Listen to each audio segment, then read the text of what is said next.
Hello friends, आज के video में आपका स्वागत है। बात करेंगे सीधे एसटीईटी 2019 से रिलेटेड आज का जो भी अपडेट है उसके बारे में। ये सभी के लिए ज़रूरी है, पास कैंडिडेट के लिए भी ज़रूरी है और जो नॉट इन मेरिट लिस्ट में हैं उनके लिए भी ज़रूरी है। यहाँ पे दोस्तों आप देख सकते हैं, नॉट इन मेरिट लिस्ट का जब से मुद्दा आया है तब से ये सरगर्मी है। ये मुद्दा अब ये लोकल नहीं रहा, अब ये एक स्टेट लेवल पे ये मुद्दा जा चुका है कि सरकार ने ऐसे क्यों किया, क्वालिफाई होने के बाद मेरिट में जगह क्यों नहीं। कई छात्र संगठनों ने किया प्रदर्शन। आप दोस्तों देख सकते हैं, अगर मैं आपको कमेंट से रूबरू कराऊं तो बहुत सारे कमेंट जो हैं ये सही कमेंट है। जैसे ये बात इन्होंने कहा कि 16,068 क्वालिफाई रिजल्ट हुआ, तो 16,068 में से क्वालिफाइड और नॉट क्वालिफाइड मेरिट लिस्ट होगा, उससे मेरिट लिस्ट कम हो सकता है, ज़्यादा नहीं। तो ठीक है, ये भी बात बोला जा रहा है कि 16,068 में मेरिट लिस्ट में सेलेक्ट भी है और बहुत सारे कैंडिडेट नॉट क्वालिफाइड में भी हैं। तो ये कैसे हो सकता है? और बहुत सारे स्टूडेंट कह रहे हैं कि मुझे तो सदमा लग गया, सही, और ये भी बोल रहे हैं मुझे खुद शौक लगा हुआ है। तो ये तमाम ऐसे बहुत, कितने आपको कमेंट दिखाऊं मैं, ऐसे बहुत सारे कमेंट हैं जिसमें विद्यार्थी आश्चर्य हैं, वो मानसिक परेशानी से गुजर रहे हैं। तो ये आप देख सकते हैं, यहाँ का आज का लेटेस्ट यही खबर है कि क्वालिफाई होने के बाद मेरिट में जगह क्यों नहीं। कई छात्र संगठनों ने किया प्रदर्शन। कल के ही वीडियो में आपने देखा होगा, मेरे चैनल पे भी वो वीडियो अपलोड है कि बिहार बोर्ड के ऑफिस के आगे बहुत सारे एसटीईटी अभ्यर्थी ने हंगामा किया। अभ्यर्थी बोले एसटीईटी रिजल्ट का कट ऑफ जारी किया जाए। बात सही है, अच्छी मांग है। कट ऑफ जारी होती है तो इससे पता चल जाएगा। मैं अपने नंबर देखूंगा कि कट ऑफ के अंडर है कि ओवर है, ऊपर है। अगर है तो मेरिट लिस्ट में हमें शामिल किया जाए, अगर मैं कट ऑफ से ऊपर हूँ। तो ये तमाम ऐसे क्वेश्चन उठ रहे हैं, प्रश्न उठ रहे हैं, सवालिया प्रश्न ये उठ रहे हैं कि आखिर बिहार सरकार ने किस आधार पे मेरिट लिस्ट बनाया। नोटिफिकेशन के पे जो आधार बता रही है वो कहीं ना कहीं फुलफिल नहीं हो पा रही है। बात करते हैं, यहाँ पे आप देख सकते हैं दोस्तों, एसटी अभ्यर्थियों के सवाल और मांग क्या है। विषयवार कट ऑफ के आधार पर मेधा सूची जारी की जाए, बहुत अच्छी बात है। विषयवार कट ऑफ के आधार पर मेधा सूची जारी की जाए, ट्रांसपेरेंसी होगी इससे। किसी विषय में किस विषय में कितनी रिक्तियाँ थी और कितना रिजल्ट हुआ यह बताया जाए। जब 23 सीटों से कम रिजल्ट हुआ तो अभ्यर्थी मेरिट से कैसे बाहर हुए। जाहिर सी बात है, 5 सीट है और 4 सीट 3 ही स्टूडेंट पास हुए हैं, तो जी 3 ही क्वालिफाई हैं तो तीनों को तो शामिल किया जाएगा। फिर उसमें से एक को शामिल किया जाता है, 2 को नॉट इन मेरिट लिस्ट बता दिया जाता है। ये कैसे हो सकता है जब अभ्यर्थी जो है मेरिट सीट से कम ही रिजल्ट हुआ है तो। और फिर अगला इनका मांग है कि बिहार बोर्ड ने रिजल्ट के समय ही कट ऑफ क्यों नहीं निकाला। उस समय ही कट ऑफ निकालता तो जो स्टूडेंट थे जिनको मालूम था कि मेरा क्वालिफाई हम हैं पर मेरिट लिस्ट में नहीं है, तो उनको उम्मीद नहीं होती। महिला अभ्यर्थियों का 33% आरक्षित हैं, उस अनुरूप रिजल्ट जारी नहीं किया गया। शिक्षा मंत्री ने प्रेस कॉन्फ्रेंस में कहा था जो सफल हुए हैं सभी की नौकरी पक्की है। और मैंने आपको दिखाया भी था कि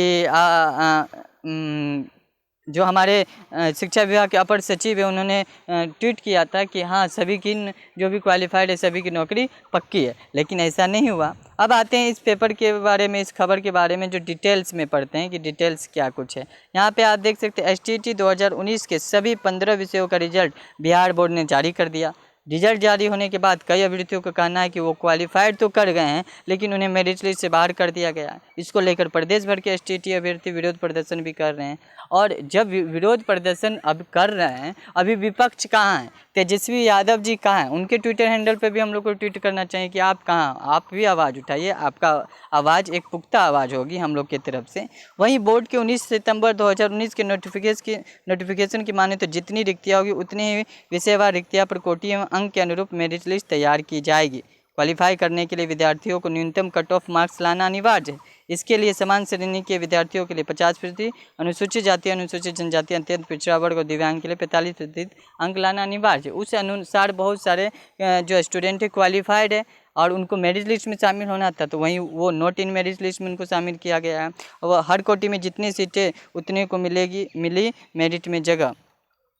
यहाँ पे एक राइट साइड में एक इम्पोर्टेंट खबर हम लोग का ये है, यहाँ पे आप देख सकते हैं, अभ्यर्थियों ने रिजल्ट के बाद किया प्रदर्शन। ये आपने देखा ही है, जैसे रिजल्ट आया उन्होंने बोर्ड ऑफिस जाके अपनी मांग को रखी कि ऐसा क्यों हुआ।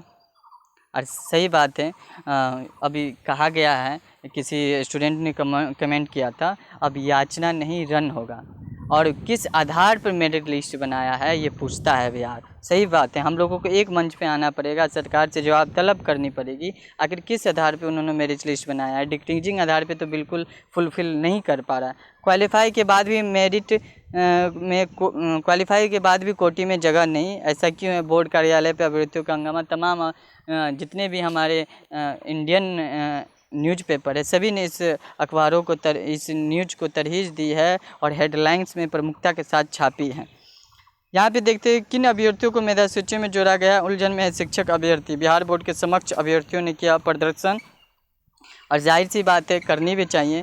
विभाग के सचिव की अध्यक्षता में 4 सदस्यीय टीम की बैठक हुई है, गठन किया गया है और उनको कहा जा रहा है कि जो एसटीटी समिति एसटीटी गठन करेगी और जो 2019 में 7वां चरण में जो क्वालिफाइड है नॉट इन मेरिट लिस्ट में है उनकी भी अनुशंसा करेगी ये सदस्यीय टीम और 2011 वालों की भी करेगी। तो कहीं ना कहीं सरकार अपना स्टैंड साफ नहीं कर पा रही है कि उनका विचार क्या है। यहाँ पे आप देख सकते हैं, यहाँ पे बोला गया एसटीटी 2011 और 2019 में क्वालिफाई अभ्यर्थी की अनुशंसा।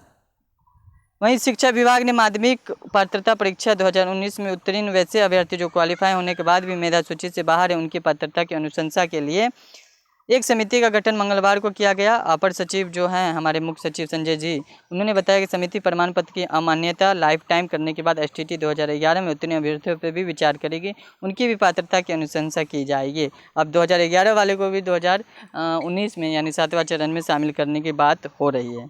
क्या कुछ सरकार करना चाह रही है, वो अपना स्टैंड क्लियर नहीं कर पा रही है। तो दोस्तों अब तक के लिए यही मुख्य खबर थी। जैसे ही इसके बाद कोई खबर मिलती है वैसे ही आपसे हम रूबरू होंगे। यहाँ पे वही बात कही गई है कि मेरिट लिस्ट में शामिल हैं, क्वालिफाई हैं, जो क्वालिफाई करने के साथ साथ मेरिट लिस्ट में शामिल उनकी तो नौकरी पक्की है। लेकिन दूसरे वैसे अभ्यर्थी जो क्वालिफाई किए हैं लेकिन मेरिट लिस्ट में शामिल नहीं है, उनका भविष्य क्या होगा? क्या उनका भविष्य अधर में जाएगा या सरकार उनके लिए कुछ न कुछ करेगी? और यहाँ 1.25 लाख शिक्षक अभ्यर्थियों की जल्द होगी काउंसलिंग। शिक्षकों की तबादले की तैयारी, जुलाई में जारी होगा शेड्यूल। ये बात हो रही है 6ठे चरण की। तो चलते हैं दोस्तों, आज का यही अपडेट था। जैसे नए कुछ खबर मिलती है आपसे साझा करूंगा। और सरकार को कहीं ना कहीं हम अभ्यर्थी अगर एक हो जाए तो झुकना पड़ेगा, ये मान कर चलिए। धन्यवाद।